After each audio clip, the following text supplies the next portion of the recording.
Hello Voices, my name is Joe Troy and I'm a multi-award-winning voiceover and host of a VOICEOVER'S audio adventure podcast, a bi-weekly show where I learn about the voiceover and audio industry and share with you all the stories, tips and tricks along the way.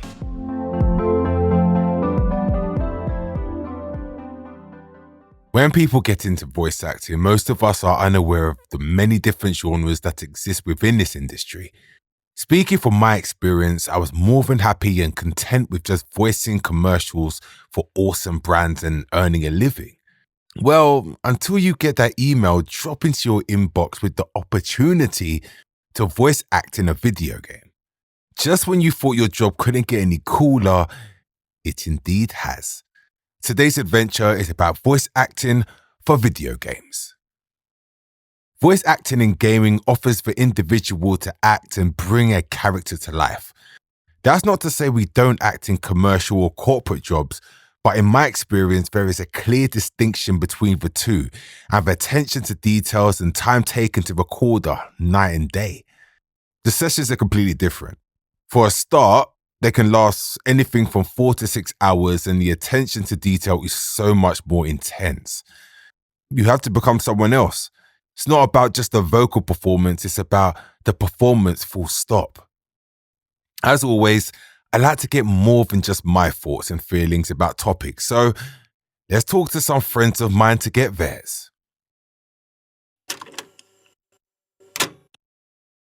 Hello, my name is Marcel Lipowski, and I'm a bilingual voice actor.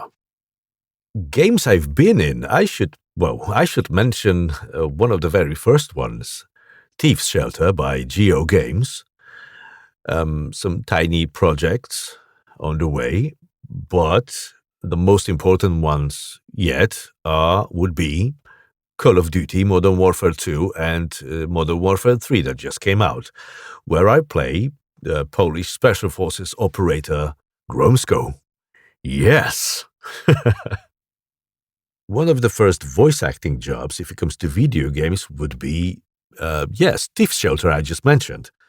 It was wonderful experience, wonderful people on the other side, but playing the character was quite a challenge because the main character, a detective, suffers from a mental illness.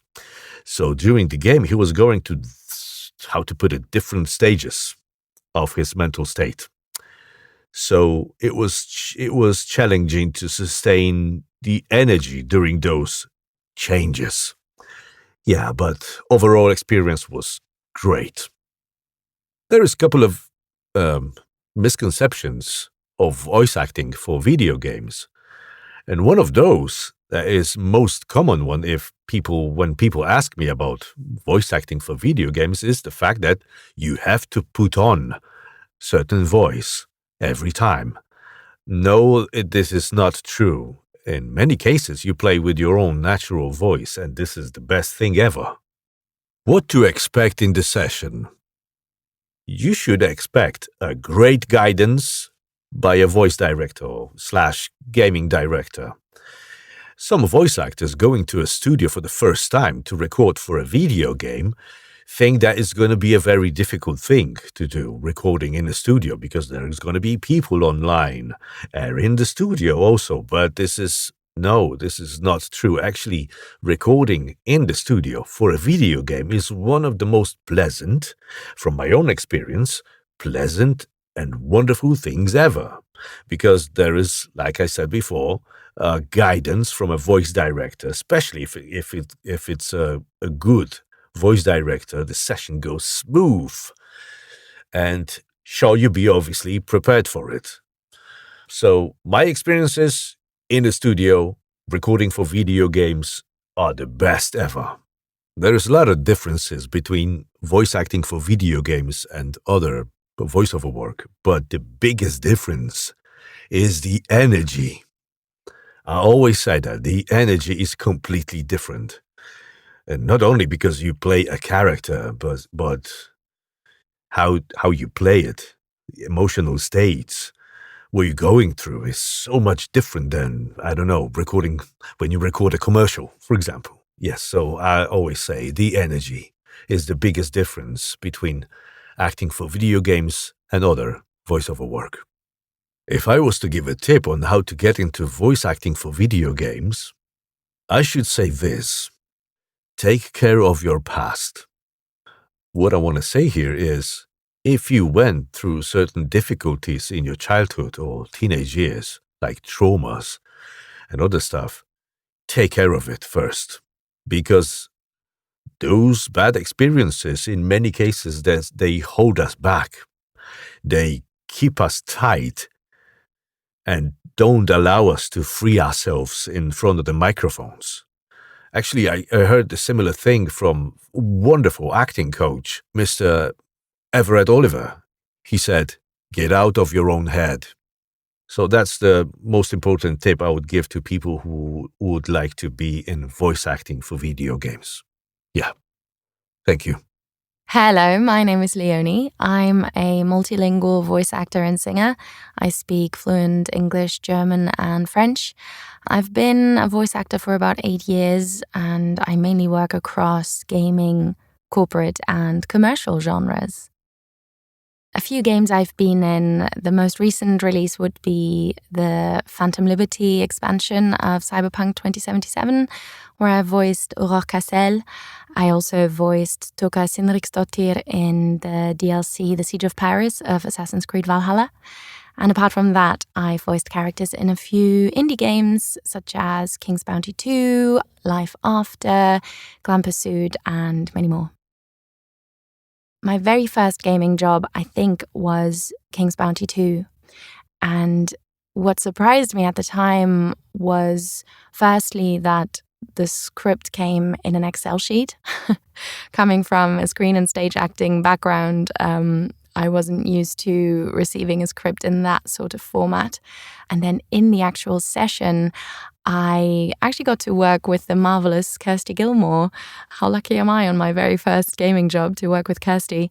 And I think I was quite surprised by the speed at which we were working, how it was just going, okay, next line, 3 takes, boom, boom, boom, pick one, or, give a little bit of redirection, pick one, next. I wasn't used to working at that sort of pace from screen and stage acting. I have now gotten used to it. I think a massive misconception about voice acting for games is that it's just games. I think there's still a little bit of bias and maybe a snobbery when it comes to acting for video games. And I think a lot of people don't realize how far voice acting for games has come in the last couple of decades, and that it is acting. Like voice acting comes with a small V and a big A. It really is about the acting. And it's actually, I would say, more difficult than acting for screen or stage, because you haven't got a partner to play off of. You haven't got props or costume or a set. You're stood in a box in front of a monitor, in front of a microphone, and you're having to make everything sound believable and true and fresh. And it's actually a really difficult discipline of acting. And I think that maybe within the acting world that hasn't quite sunk in yet.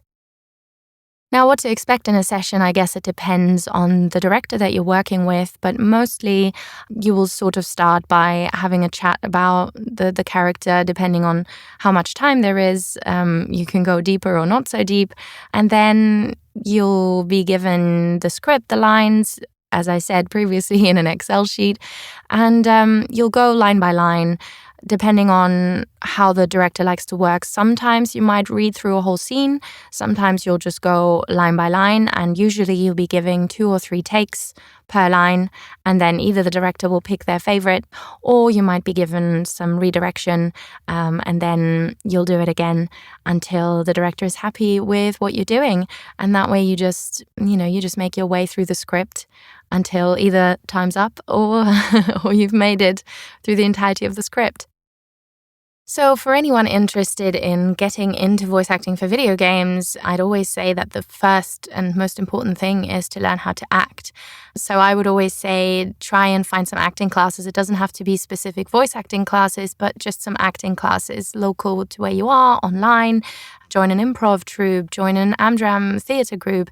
Any of those things can be really great ways to exercise those acting muscles and start becoming comfortable with just the craft of acting. And then once you feel comfortable there, then you can start looking into specific voice acting classes, which there are so many of online. There are incredible workshops and classes and courses available online. And that's really just a question of a Google search. And then I always would say try and find the community, because there is such a huge, incredible community of voice actors out there, and they're always happy to give a leg up to anyone who's passionate about getting into the field. And, you know, the rising tide lifts all ships. So it's always great to find the people who can help you along the journey. Thank you, Mars and Leonie. Some great advice indeed, and always helps to hear and learn from other people's experiences. The standout pieces I took from them both was to get out of your own head and not to hold yourself back. And the fact that acting for gaming isn't acting, which is so weird to hear people still think this. Acting by yourself and responding to dialogue that isn't there is going to be a lot of what you do, and is a very hard skill to master indeed. It should not be underestimated in any way. Trust me.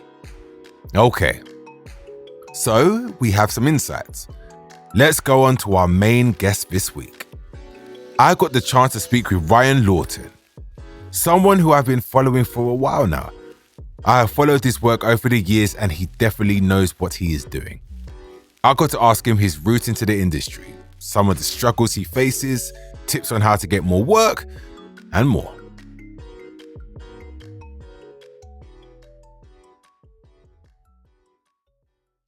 Okay, hey guys, my name's Ryan Lawton, and I work as a voice actor predominantly for video games and animation. So, what made you want to get into voicing for games? How did you get here? Okay, how did I get here? So, I moved. I'm originally from Lincolnshire, and I moved from Lincolnshire to London to study an acting course at university. Before that, prior to that, I was studying at Lincoln College, doing a performance arts course as well. So it's kind of always been in my blood that I wanted to do something that was acting related, drama related. And as I was drawing towards the end of my university course, I kind of realized, like, I'm a huge nerd. I play a lot of video games.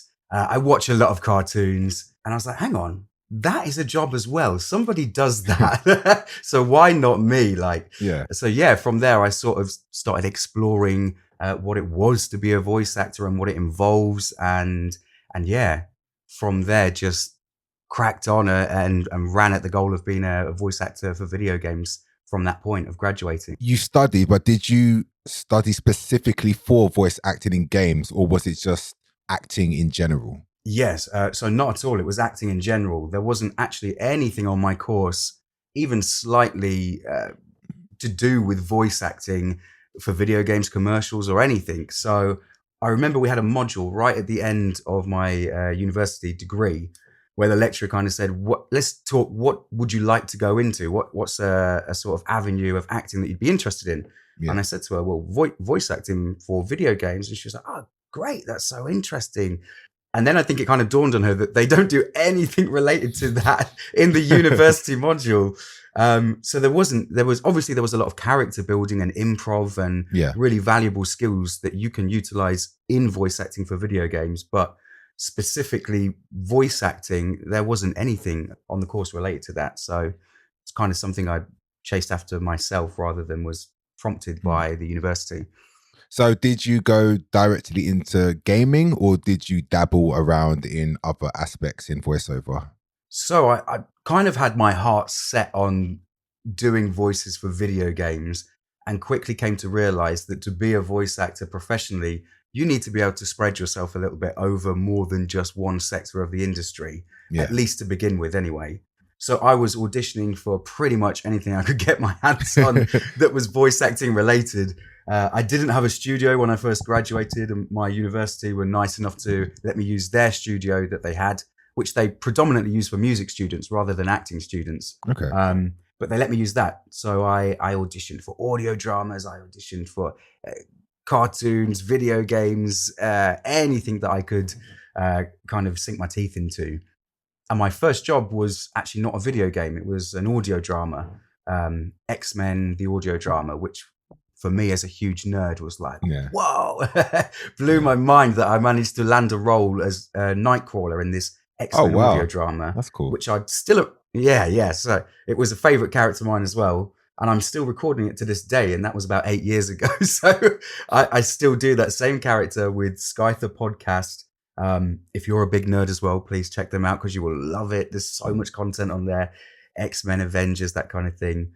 But yeah, I landed that role first. And from there, the feeling of getting that role and actually portraying one of these characters was mega. I knew from that moment, yeah, this feels good. This feels right. This is what I want to do. Yeah. Okay, so you get that first call, that first gaming role. Talk to me about it. How did it go? How did you feel? Like, what was challenging about it and what surprised you? So I think the first video game projects that I worked on were a lot of smaller indie games. Okay. And they were just as fantastic to work on as some of the big games that I work on now.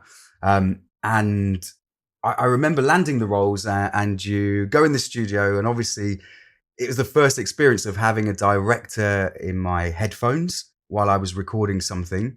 I'd been directed before at university and that kind of thing, like having a director right there. But to have like a virtual director was something very new for me that surprised me. And also the fact, actually a good thing was the fact that I could do more than one take, because I'd been so used to doing theatre where it was like, you're on stage, if you mess up, you've messed up, and everybody's there. And it was interesting to have a director be like, okay, that was cool. Now let's try it like this, or now say the line like this, and then be able to pick take A, B, or C, whichever they preferred, obviously. But yeah, working in the first video game and then actually seeing that game released was like, wow, this is so cool. Like I can tell all of my mates now, download this game, I'm in it. And then and from there, I relatively quickly landed quite a large role for Warframe, which is a really big game that a lot of people play. And I did a couple of these smaller indie games, managed to get an audition for Warframe. I didn't know at the time that was the game. It was just for this specific character. I did it, and I remember getting the call of the email to say, oh, congrats, you've got the role of Boone, this character in Warframe. And for me, it was like, Warframe? What? And then from there, it was like, oh, God, now I'm playing with the big dogs. Like, am I ready for this? But they were so kind, even knowing that I was quite fresh to the industry. Yeah, they were incredibly kind. And yeah, the team at Digital Extremes were wonderful. And since then, I've gone on to work with them again. But it is daunting when you get that first role, just because you're so in awe, you're so humble, you're so grateful, and you don't want to mess anything up when you get in the studio. You're, please make this go well. So yeah, a whole mix of feelings, I guess. So what would you say is the difference between a AAA game and the indie in terms of your recording experience? I would say for a lot of the indie games, sometimes you're okay to do those in your own space, in your own studio. Perhaps you'll be given the lines for the game and you won't have a director. Sometimes they don't have a director who's going to walk you through each line and work on the character with you. You're kind of given the lines, you've got the audition, they liked it, and you have to run with it yourself, direct yourself in that moment. Whereas the larger games, you'll usually be asked to go into a studio, in my experience, potentially in London or your surrounding area, be asked to go to a proper studio where you have an engineer working with you as well. And for those games in your headset, you've got probably a writer from the game, a director for the game, a couple of random game developers who are working on the project as well, maybe an intern, then the engineer and someone from the studio. So you're looking at like having 6-7 people sometimes all listening in at the same time, all helping you to mold this character to the best it can be. So you definitely have a lot more sort of hands-on from the game developers in the moment of recording, I think, with the larger AAA games. Which do you prefer? Oh, hard, because I've worked on some indie games that I absolutely love and probably wouldn't be where I am in my career today if I didn't get to work on those games. But I have to say, working on the larger AAA games is just so cool. it's a really special feeling because they also probably have a lot more fans. There's a lot of fans for these games. So you really want to impress. You don't want to let the fans down. People love these franchises already. They love the games. So they're waiting for this new character, and you feel the pressure of possibly thousands or hundreds of thousands of people are going to play this game. They're going to hear your voice. So you want to give the best performance you can. Whereas some of the smaller indie games, they do get large audiences, but I feel the pressure maybe is slightly less because you don't feel the fan base might not have grown yet as big as some of the AAAs already are. How do you handle that in terms of like having, because in your mind, that's probably, you train to be an actor on TV or film. And this is the closest that you can get to that in terms of in the voiceover world anyway. So is that something that you mentally prepared for? Or did you think, I'm just going to do voiceover for gaming, hopefully do some of my favorite games and, just enjoy my life. But now you kind of been propelled into this kind of stardom where you got people messaging you and saying they love you or they think you should have done this or they hate you. Like how do you work with that? So that was definitely not something that I expected when I first wanted to go into voice acting, because to work in some of these, like recently working on Diablo 4 and the games Warframe and Warhammer and that kind of thing. Yeah. I've known about all of those franchises, all of those like video games and franchises since I was young. I'm playing those games, and you never expect that you're going to be actually voicing a character in one of those games yourself, alongside a lot of the time actors who you really adore and are inspiration to you, even though you're not necessarily working in exactly the same space together. They're in the same game as you, and that is very humbling. But yeah, I don't think I was prepared to work on the big games, to be honest. I was very happy, even just going in. Like I said, when I first got these indie games and audio dramas, that for me was mega at the time. That was like my own little stardom, I was like, wow, to voice in the game. But yeah, to work on the AAA ones now, it's crazy. It's such a great feeling. What would you say is the most challenging role you've played to date? The most challenging role. So recently I worked on Total War Warhammer 3, and I was fortunate enough to land the role of the Changeling. And they brought out their new DLC quite recently, which is the Shadows of Change. And this guy is like one of the leaders of a big chaos faction within the game. So he's quite prominent. You can pick him as a playable character. So the pressure was there already because the Warhammer community is huge, an amazing community, but massive. And you think, okay, they know this guy already. He's not been created for me. He's already in their world, and you have the job to bring him to life. So the pressure was definitely on to record that character. But even the voice itself, he's like a sort of ethereal ghost-like creature. Oh, so the voice is really I can see where this is going. Yeah. So strenuous on your voice to be able to do that for the periods of time and to keep it sounding the same the whole time. And now, because this character is also a changeling, he has the ability that he can change into any other character in the game. Oh, wow. So I was like, damn, how are we going to do this? And it was working with Creative Assembly, and they were fantastic. The directing was great. And what I had to do was record every other character's like ultimate voice line when they dig their big ability. I had to record that, but in the voice of the changeling, but still following the same intonation as the other voice actor for their character. Wow. So that was a big challenge, definitely. Yeah. How long was that? Rewarding. How long were the sessions themselves? So we were doing sessions of 4 hours tops, 4 hours max. Because when you're doing anything strenuous like that with your voice, to record more than 4 hours, you're just going to burn out.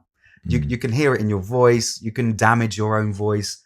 And luckily, the guys at Creative Assembly were very aware of that. So we were only doing sessions of max 4 hours, maybe sometimes 2 hours, 3 hours, but never more than 4.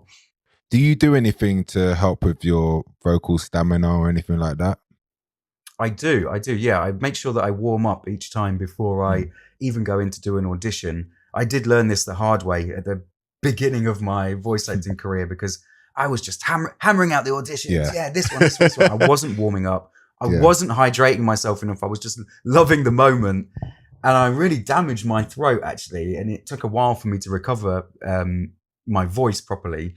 My throat was really sore on the inside. And I went to the doctors to get it checked properly because I said, this is my tool. This is how, if I lose this, then I'm not earning any money. So, but yeah, now from that moment, I really make sure that I hydrate constantly hydrate myself, do my vocal warm-ups before going into any session. It doesn't matter even if it's a big shouty one or if it's something that's much more low key or just an audition. It's still important to do those warm-ups. What do you think of the misconceptions of your work when you tell a normal everyday person what you do? What's the response normally like? Yeah, I've heard a lot of stuff. Some people love it. I think people who maybe play video games and watch a lot of cartoons, they understand what it is to be a voice actor. So if you're talking, a lot of people will say to me, "Oh, cool, what do you do for a job?" And I say, "Oh, I work as a voice actor for video games." "Oh, why was you not good enough to do proper acting then?" It's like, oh God. I'm like, no, I'm not even going to engage with that one, actually. Yeah.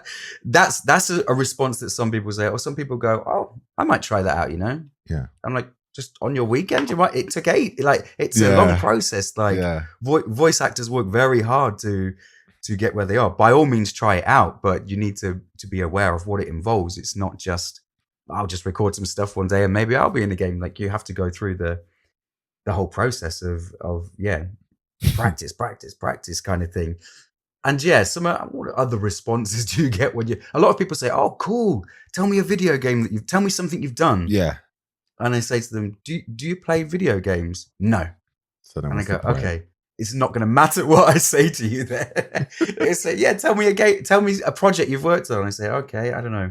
Warframe. And they look blank, like they have no idea what I'm talking about, and say, you don't play video games, so this doesn't matter to you at all. So yeah, some people very impressed. I'd say some people maybe through a lack of understanding the job, not so impressed.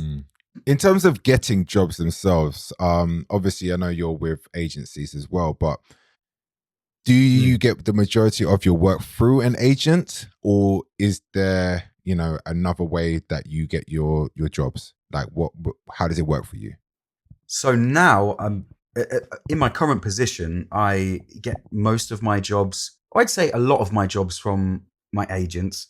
Okay. But also a lot of them are from past connections that I've developed over years of working in the industry, which are auditions that I picked up at the beginning of my career, probably from a few pay-to-play sites I was on, and a couple of other, like Mandy and these different places where you can get some different auditions come through. And I got a couple of jobs from them, or directly emailing game developers as well. I worked hard at that at the beginning of my career, and still do now, constantly emailing game developers, casting directors, passing on my voice reel, passing on my website with my credits, etc. And through that process over the years, you build up these relationships where you work on a game, whether it's a small or a big role, but those casting directors remember you, those game developers remember you.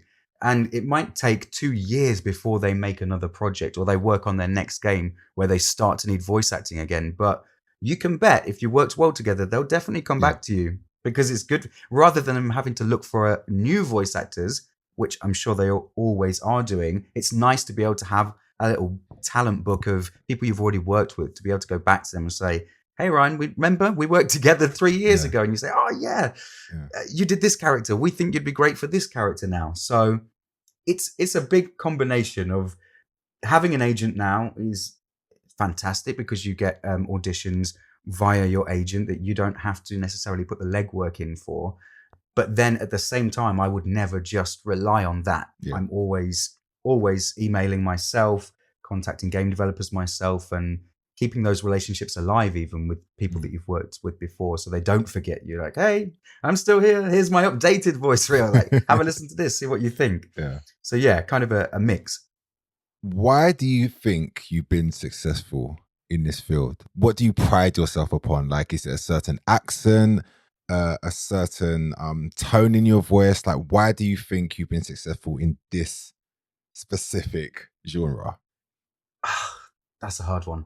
I think also because I play a lot of video games as well, I pride myself on understanding how the dialogue works for a video game and the sort of voices that are generally required for a game. Obviously, there's all kinds of different vocal tones that are needed depending on the genre of the game. Yeah. But because I'm always playing video games as well, I always have my ear out. I'm always listening to the other voice actors who have landed these roles. You know, it's one of the best practices you can do. If you want to voice act in video games, play video games, and listen to the people who got the roles. And you can listen to their acting choices, the intonation in their voice, how the dialogue works in an RPG game compared to how the dialogue works in a sports game or a puzzle game. They're all really different. So I guess I pride myself on knowing the niches of video games and the different sectors and how to manipulate your voice to be appropriate for that particular style of game. Don't get me wrong, I do have some go-to voices that I'm like, okay, if an audition comes up and I'm like, it's I don't know, like a 60-year-old villain, I'm quite good at those kind of roles. Even when I was like 20 something, I think some of the first roles I landed were for like 60-year-old guys. And I was like, damn, I'm 23 and I'm booking 60-year-olds. Is this good? I sound like an old guy, or I can sound like an old guy. But yeah, there are those particular like genres of voice acting that you're like, okay, yeah, this is my jam.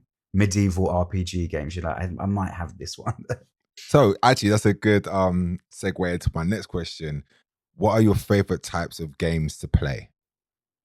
Okay, so for me to play personally, has to be RPG games. I love the fantasy element. I'm a big D&D player as well. So playing D&D and playing these role-playing games all kind of come hand to hand in this fantasy world that I love. Sci-fi games, anything sci-fi. But I also play quite a lot of like battle royale style games like Apex and Overwatch. Not saying that I'm great at them, but I do play a lot of them. Apex at the minute is one of the games I like to go to with a lot of my friends. Overwatch as well. I used to play that religiously just because I love the kind of the colorfulness of these. They're really colorful, these battle royales, those style. I don't play a lot of Call of Duty and these kind of more serious, darker military ones. I'm more... I'm more into the, this girl's got purple hair and I don't know, 2 huge laser guns kind of thing. So I play a lot of those battle royale type of games as well. Okay, well, I've got one more question for you, and it's always the way I like to end my conversations. To anyone listening out there who wants to get into voice acting and gaming, could you give any tips, any resources, or just any way they can develop skills? Sure, absolutely. I touched on it earlier and said that playing video games is a great way to learn the style of voice acting for video games. So to reiterate that fact, even if you don't like playing video games, but you want to get into video game voice acting, go on YouTube, watch some footage from a game. You don't even have to play it, because listening to the voice actor that's got that job and hearing their character choices, the different tones of their voice is such a valuable resource when you go into auditioning for video game characters yourself. Apart from that, I would say when acting is the core of voicing characters for video games. They have to be believable characters, unless they're obviously you have some crazy characters that are a lot less believable, but acting is still at the source of those characters as well. So go into the studio and kind of don't think of yourself as a voice actor doing a voice for a character. Think of yourself as that character. When you're in the studio, you're not a voice actor putting a voice on. You are that cave troll, or you are that knight who's just come from like horseback into battle, that kind of thing. Really embody the character. Same with physicality. When you're in the studio, don't sit down on a chair if you're recording as someone who's about to do a battle cry. Stand up, like use your hand, make that action. Careful not to hit the microphone, because I've done that many times. But you use your movement, you can hear the movement through the voice. So if your character's doing some evil grin, make sure you're doing the evil grin yourself, so you can hear the body almost. So embodying the character and really honing in on listening to other voice actors do their thing in video games will help you a lot. Well, Ryan, thank you for your time today. I'm sure the people out there have got a lot of tips and tricks. So thank you again. And I look forward to see what you've got next coming. Amazing. Thank you so much, Joe. It's been a pleasure to be on. So yeah, thanks for the invite. Really appreciate it. So what did I take away from today's conversation? Understand your voice. Know its strengths and weaknesses. Voice stamina is a big need in this area of work, as sessions can be very long. If you don't warm up, look after your voice, etc., it's not going to look very promising for you. Yes, gaming looks cool, blah, blah, blah, and it definitely beats a boring corporate read, but remember, it's not for everyone. It's not all glitz and glamour. You're going to work on a lot of smaller jobs where you'll be recording in your bedroom at the start for the majority of the time, so know what to expect. This isn't a negative, but what I'm trying to say is unless you really enjoy acting and or gaming, you may grow tired of it quickly. It is an agent-led market, but it's an industry with a lot of indie studios who you can contact directly. Find your favorite developers of your favorite games and show them what you can do, but only when you are ready, of course. And finally, understand how dialogue works for games and the certain voices that are used. Listen and learn. You wouldn't go for an interview before you researched the company, so why think auditioning without knowing what the casting directors are looking for would be a good idea? Be as prepared as possible.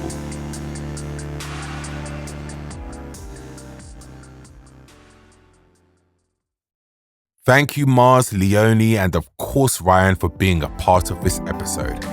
3 very talented and kind individuals. You can find all of their details below, as always. Remember, you can always reach out if you have any questions for me. My details are also below. We are at the end of another adventure yet again. Make sure you're following the podcast so you don't miss an episode. And until next time, bye.